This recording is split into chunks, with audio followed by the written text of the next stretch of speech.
Today we're going to talk about 7 tips that will save your life while foraging fungi.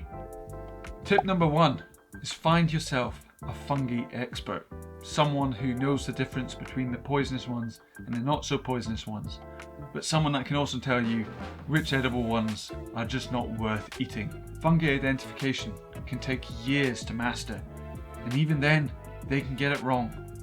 So find someone that's been doing it for years. Find an expert who knows what they're talking about and go out with them on foraging trips. Not just one, but go on multiple. Build up your experience. Learn how to identify the really dangerous mushrooms. Anyone worth their salt will share these tips with you as well. Number 2, get yourself a guidebook. A good guidebook will tell you what is edible, but a great guidebook will tell you what is poisonous. So find one that tells you both. Starting off with something like a Collins guidebook is a good starting place, but you really want to build your collection and expand your resources. A great guide is a supplement to your knowledge. Take it out with you when you go foraging with an expert. Take notes. Remind yourself of things you've seen yourself. You're not studying for an exam, so you can use this guide as much as you need to make sure that your mushrooms are edible and you're not going to kill yourself. Tip number 3. If you have any doubt, throw it out. If you're not certain on your identification, 100%, if you have a minuscule amount of doubt, don't take the risk. One mistake, one simple mistake, can mean the difference between a tasty meal and a long, slow, drawn-out death. Check and double check that what you're eating is edible before you do so. Tip number 4, you've built up the confidence to collect your first mushroom.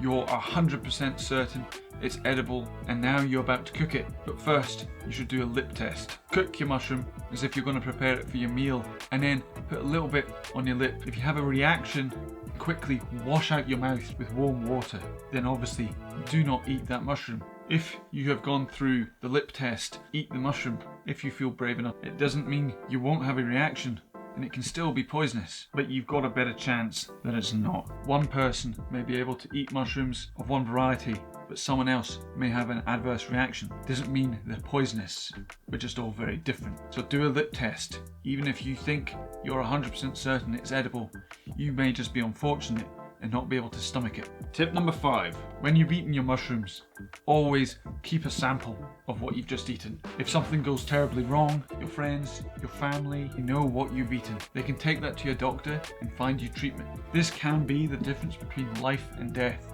Some mushrooms are so fatal that you have only a 5% chance of survival if you ingest even the smallest amount of it. If you can get medical treatment quickly, you can survive. The quicker you can get to your doctor and let them identify exactly what you've been poisoned with, the higher your chances are of survival. Tip number 6, following straight on from our last tip, only eat one variety of mushroom at any time. It may seem very tempting to make a beautiful and delicious dish with all of the mushrooms that you've collected that day, but if something goes wrong and you need to go to your doctor to get medical help, your doctor needs to know what exactly has poisoned you. If you stick to one type, your doctor knows exactly who was the culprit.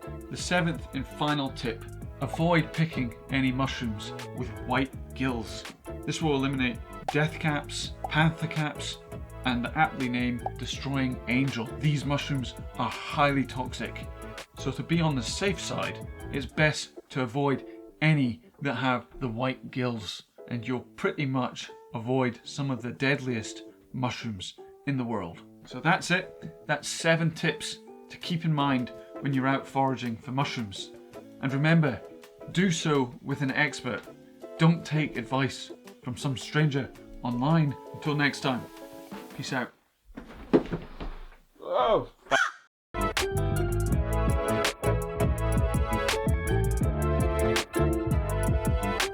Let's be honest, the people that don't know how to identify mushrooms and have tried are probably dead by now.